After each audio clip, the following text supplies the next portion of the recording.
In 1994, Atlus released Shin Megami Tensei If, which marked a significant shift for the series. Unlike previous titles, it narrowed the scope of the story and set the game in a high school environment. The new setting was very well received, prompting Atlus to build an entirely new series around the concept. This led to the creation of Megami Ibunroku Persona, known in the West as Revelations Persona. Directed by SMT creator Koji Kozi Okada, the game aimed to be more relatable by featuring a familiar setting and placing greater emphasis on character development. Hello again everyone, I'm Twigs and it's time to dive into the game where it all started, Revelations Persona. Persona 1 is a very different experience from what the series has become. Still, the developers who worked on it, including some who would later help shape the modern Persona games, approached it with a lot of thought and care. In this video, we'll explore their creative choices and how they laid the foundation for the series moving forward. We'll also cover the updates made to the game in the PSP Remake. With that out of the way, this is the development of Persona 1.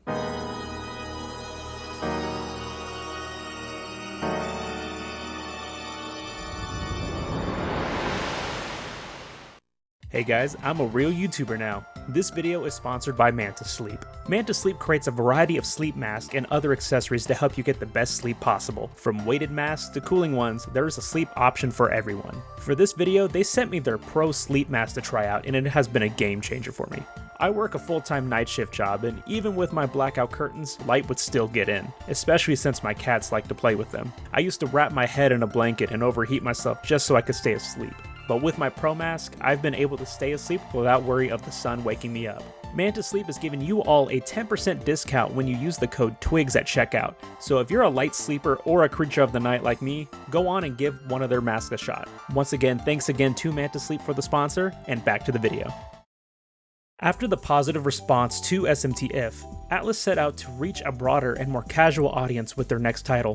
In a 1998 interview in the Persona World book included with the Revelations Persona Digital Collection, game director Okada explained that the PlayStation's popularity with casual players made it a good platform for introducing them to the world of SMT. Instead of making a sequel, Okada and his team wanted to create a game set in a parallel world to the main SMT series. They brought many ideas to the table and wanted to approach the project from a fresh perspective. Their goal was to appeal to a wide range of players, from children to working adults. To do that, they aimed to make a game that felt more emotionally accessible and easier to relate to. So the choice was made to center the game around a high school. In a 1996 interview with Dengeki PlayStation, Okada shared that he felt this setting was something that players could emotionally relate to. One of the story's big themes is adolescence, you see. The confusion one feels during that time, the different values and views people can have, growing up and coming of age. We want to use those themes to reach players on an emotional level. They aim to create a school life story with true-to-life situations centered around interconnectedness. Okada chose to place the school in a fictional city, one that wasn't in Tokyo or any known place, in order to say to players, this is your town. The game would be titled Megami Ibunroku Persona. The team combined their themes around youth and added them with themes of dual personality. Okada said, if you translate persona directly, it means mask. We all have another personality within us. That's one of our basic ideas for this development, and the title comes from that. The idea that there's hidden things existing in all of us, waiting to be discovered, is also part of the title's meaning. The game's lead writer was Tadashi Satomi. In the Persona World book interview, he shared that it took over a year to finalize the scenario, and the team went through around 20 drafts. Okada, in a separate interview, said that they had never experimented as much as they did on Persona. Conceptual planning alone took a year and a half. From the beginning, the goal was to focus on the main party. The developers wanted each character to show clear thought and emotional depth. Many different ideas were proposed during development, and several rewrites followed. One of the first drafts placed the story during a field trip with more than 10 characters. The group would be caught in a freak accident and end up fighting students from other schools. Another version had party members scattered and joining the protagonist later. In an earlier version of the ending, the character Nanjo was actually written to have died at the end. Satomi explained that they thought it would be interesting if one of the party members died in an explosion, but in the end they removed it as the image of it felt too dark to them. Satomi didn't want the story to be about defeating a final boss and saving the world. Instead, he focused on the idea of saving someone. The final game was split into two routes, the Seebeck route and the Snow Queen quest. Okada said the team believed some players would want to confront the villain right away, while others would prefer to focus on protecting the school. Each route was made to reflect these priorities. Art director Kazuma Kaneko said that the Snow Queen quest was inspired by Hans Christian Andersen's The Snow Queen. Satomi considered whether gods, humans, and demons might all be the same. He wanted to show that in a new way, different from what they have done before. That led him to the idea of personas. Okada and future Persona series director Katsura Hoshino, at separate times, confirmed that the Persona system came from the Guardian system in Shin Megami Tensei If, where players received a Guardian that changed after death. Of note, Hoshino did not work on Persona until Persona 3, but he had been in charge of the Guardian system in If.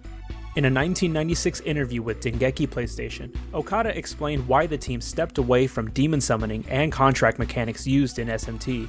I think there's a very strong association in people's minds that Megami Tensei equals devil summoning. But the truth is we wanted to create something with a more human drama feeling, with more developed characters, so we made the call to only have human characters. Plus, we felt that we could sufficiently bring out that demon appeal in the personas themselves. Players would still interact with demons through conversation. If they gave the right responses, they could earn spell cards. These cards were then taken to a new location called the Velvet Room, where players could fuse new personas. Kaneko, in an interview, confirmed that the Velvet Room was inspired by the Black Lodge from Twin Peaks. Kaneko said, "The blue, the velvet motif, were definitely not subtle about liking David Lynch's work. So to me personally, the Velvet Room and Black Lodge both serve similar purposes within their respective stories. You could say it's a place where people's souls come and go out of it, but one step removed from something like the astral plane." To make demon conversations feel more realistic, the team gave demons distinct personalities.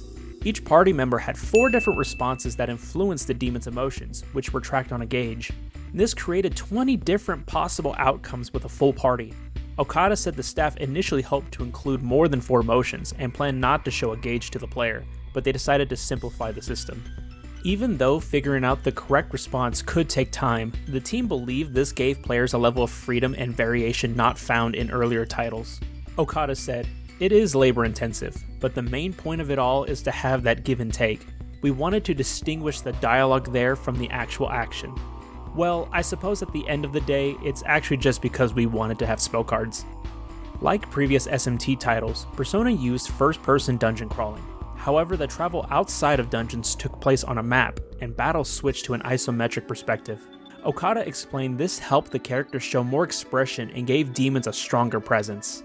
From both an audio and visual perspective, our biggest motivation for going to isometric was to breathe more life into the demons. We've spent a great deal of effort on the sound effects too, and each demon has their own voice and performance and everything. When discussing the game's combat, Okada admitted that while it could feel tedious during EXP grinding, the team didn't want to play like a tactical game. They focused instead on giving players a reason to either defeat or negotiate with demons. He said the team later embraced the idea that combat itself should be an event for the player to experience. Kaneko added that he thought the game was packed with features to let the players approach it however they wanted. You can raise those personas, or you can choose to not raise them and go ahead and collect cards. You can play it like a tactical game and focus on strategic aspects, or you can power up your personas and enjoy it like a monster raising game. There are all sorts of ways to have fun. Kazuma Kaneko served as the game's art director. Shigenori Sojima, a newer Atlus employee who would later become the Persona series art director, contributed by working on the opening and ending movies, coloring the game's packaging, and helping with character illustrations. In a 1996 interview with Dengeki PlayStation, Kaneko said that his overall image for Persona was inspired by various anime from Tatsunoko Productions, including Gatchaman and Hurricane Palomar. He also explained that he always had a model in mind when designing characters, often basing them on personalities of Atlus staff members. Kaneko, Satomi, and designer Takayuki Ide collaborated to develop the character concepts. They believe that many people, especially adolescents, deal with personal struggles such as anxiety or envy. These traits were built into the characters to reflect the game's themes and provide emotional depth, Satomi said. "We wanted to show these characters overcoming such obstacles and growing as humans, and for everyone playing to think on that deeply. That's the message that the Persona team as a whole is trying to send." Kaneko spent a lot of time thinking about each character's inner psychology while designing them. Since all the characters attended the same school and wore the same uniform, he focused heavily on accessories and how they wore their uniforms to reflect their personalities. The main character was modeled after Tomoya Nagase from the Japanese music group Tokyo. Kaneko also gave him a girlish androgynous quality to help appeal to women players. Here are a few of the inspirations behind some of the main characters. Maki was modeled after, and I quote, a woman who does work in a certain type of film, let's say. Nanjo was based on someone who worked in the planning division. Kaneko added the 1 on his muffler to help him stand out so he wouldn't just be known as the muffler guy. Reggie drew inspiration from Joe the Condor in Gatchaman, and Hideko Saijo from the film Eye to Makoto. And lastly, Masao's personality and looks were inspired by Okada himself. Kaneko and Satomi shared that Philemon was designed after Chinese philosopher Zhuangzi, with Satomi saying he's also based off of Carl Jung's wise old man archetype. Philemon's 3D model was created first, so Kaneko left some of his design to the modelers. Aesthetically, he's meant to resemble a handsome Chinese guy who is in his mid-40s or so. We talked about how he looks like someone you'd find straight out of a Mitsuru Yokoyama manga. When asked if Igor was based on anything in particular, Kaneko said, "You could say that. He's not unlike a certain character you might find regularly in some of Osamu Tezuka's work." With the isometric perspective in place, Kaneko filled his concept art with motion and energy for both demons and personas. He also helped design many reactions for negotiation scenes, including crying, getting mad, or striking a pose. The game featured cutscenes using FMVs. Okada explained that the team originally planned another ending movie that they had worked on. It would have shown the Snow Queen reviving, snow falling on the town, and frozen water thawing. Due to memory limitations, it was scrapped and replaced with still images. The soundtrack was composed by Hidehiko Okoi, Kenichi Tsuchiya, Misako Okibe, and Shoji Meguro. In a note from the Atlus sound team included with the Persona 1 vinyl, they explained that from Persona 3 onward, most soundtracks were handled by one main composer. For Persona 1 and 2 though, several composers worked together.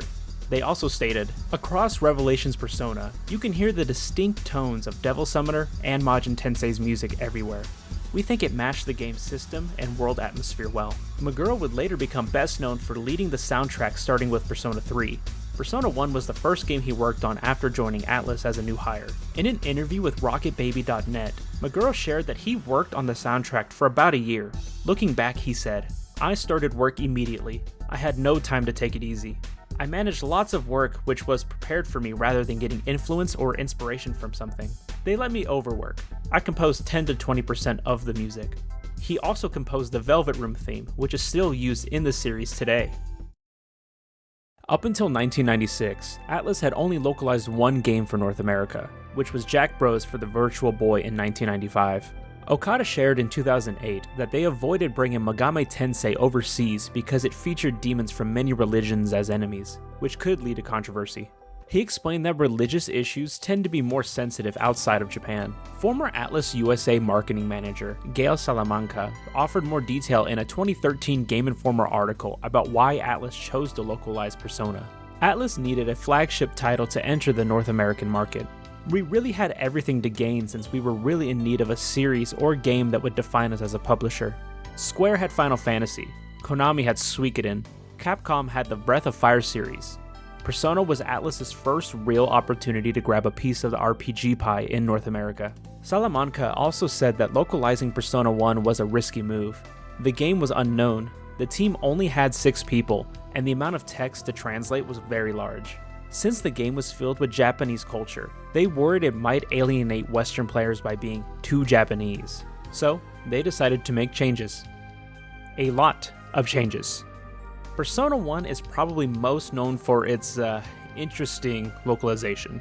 Unlike the localization philosophy of modern Persona games, most references to Japanese culture were altered and some content was flat out removed. The game was renamed to Revelation's Persona. The title, Revelations, was meant to serve as a recognizable brand for Atlus to use across their localized games. However, only one other game would end up using that naming scheme. Names of characters, demons, and locations were changed.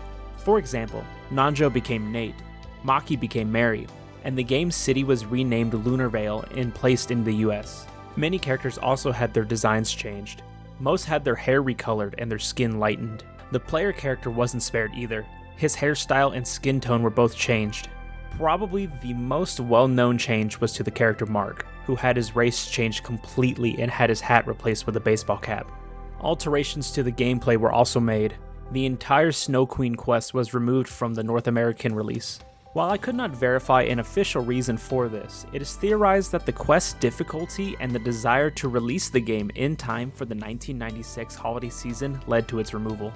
It was likely cut to save time. The data for the quest is still on the disc and can be accessed through cheating. However, almost all of it remains untranslated, and the game cannot render Japanese characters. The North American version was also made easier by lowering the random encounter rate and increasing the amount of XP earned from battles. Lastly, parts of the game's dialogue were changed to make it more relatable for a North American audience. Megami Ibunroku Persona was released for the PlayStation in Japan on September 20th, 1996, and in North America on December 14th, 1996. The game was received positively and achieved Atlus's goal of making an impression in the West. According to Famitsu sales data compiled by PersonaCentral.com in 2020, Persona sold 201,147 copies during its first week and reached 391,556 copies within its first year. Atlus would also create live-action commercials to help promote the game. Persona was praised for its story, setting, and demon negotiation. Critics focused their complaints on the lack of save points and the length of battles. Game Informer said, "There has never been an RPG as vast as Persona," and highlighted the demon negotiation and the variety of options it gives the player. One reviewer said, "But the best part, by far, is interacting with all the monsters. The bribing, flattery, and lying are a giant leap forward in terms of character/enemy interface. I don't know if this should be your first RPG, but one thing's for sure, if you do play it, it won't be your last." GameSpot would state, "Persona for the PlayStation easily qualifies as a sleeper hit." In 2008, Okada said that he believed Persona's success in the West came from changing the names of the demons, which helped the game avoid controversy. In North America, most criticism focused on the game's localization. In the same GameSpot review, they said, "The dialogue in Persona is, in a word, insane." Safe Money says the translation team stayed up late watching Jerry Springer. Jeff Walker of rpgamer.net called the localization the game's biggest weakness, saying the translation was choppy and filled with useless information. He later described it as near impossible to tolerate and a half-hearted attempt at English.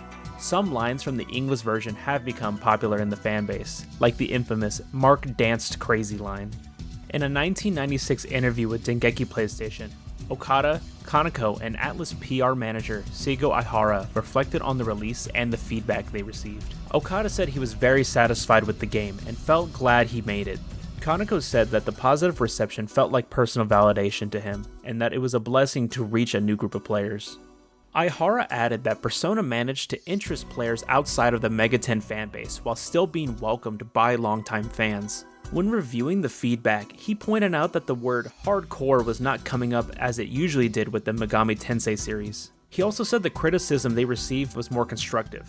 Ihara stated, "It makes us really happy that we were able to craft a whole new, original series distinct from the Megaten games." In 1999, the game received a Japan-only PC port from ASCII Corporation. According to ASCII's website at the time, this version came with a limited edition trading card and a CD that included desktop accessories such as screensavers. As time went on, many of the developers who had worked on Persona 1 had moved on and were replaced by others who would evolve the series where it is today. By 2009, the Persona series had entered a new era, with Persona 3 and 4 already released and performing well. With the modern games attracting new fans, Atlus decided to remake the original Persona for the PSP. The remake was titled Shin Megami Tensei Persona, and was directed by Shoji Meguro, who had served as the music director for Persona 3 and 4. In a 2009 radio interview, Meguro said he wanted to share the original game's charm with the new fans. This was also his first time working as a game director. When asked about the experience in the same interview, he said, "I gave instructions for various adjustments, but the staff did most of the work, so I was just acting like a big shot," he laughed. Meguro also worked as the sound director. Kazuma Kaneko returned as the art director for the project as well. Famitsu announced the remake in February 2009. The updated version included many changes to make the game more accessible. Menus and the user interface were redesigned. Additional save points and difficulty settings were also added. Load times were shortened, and enemy encounter rates were reduced. The game's full motion video scenes were recreated by the anime studio Kamikaze Doga, known for their CG animation work and for creating several openings for the JoJo's Bizarre Adventure anime. These cutscenes would only be dubbed in the North American version, while the Japanese one would be subbed. One of the biggest changes in the remake was to the soundtrack. Meguro completely redid the game's music. In the game's soundtrack commentary, he said, "It's already been 13 years since I joined Atlus. Revelations Persona was my first assignment at the company, but now that the game is coming to the PSP, there was something deeply moving about creating music for it again." Meguro applied the sound he created for P3 and P4 to the remake, while attempting to maintain the original atmosphere. He explained that he wanted the music to connect with newer players who first discovered the series through Persona 3 and 4. The soundtrack featured singer Yumi Kamamura, known for her work as the vocalist for Persona 3. Meguro added, "I also attempted some new techniques on these tracks in order to express the two-sided nature of Persona through music. For example, while the opening track has a pop feel to it, partway through it suddenly breaks out into an intense rock passage." The game's North American version saw the most changes compared to its original release. All removed content and edits from Revelations Persona were reversed to match the Japanese version. Most notably, the full Snow Queen quest was included for the first time in the localization. Yu Namba led the North American localization, with Nick Margos and Scott Strickart working as editors. The three spoke about the process in a 2009 interview with Gamasutra. Strickart said they worked hard to keep the text as close to the original as possible, following the approach they had used for Persona 3 and 4. Only a few cultural references that would not translate well for North America were changed. Margos explained that while the text was adjusted to better match the original, the team kept some of the more iconic lines from the earlier version. "I don't see how any man with blood in his veins could localize Persona 1 at this point and not have Mark dance crazy." Shin Megami Tensei Persona was released on April 29, 2009 in Japan, and on September 22, 2009 in North America. The game received generally positive reviews. Many praised the localization and the return of previously missing features like the Snow Queen quest. Fans and reviewers were divided on the new soundtrack.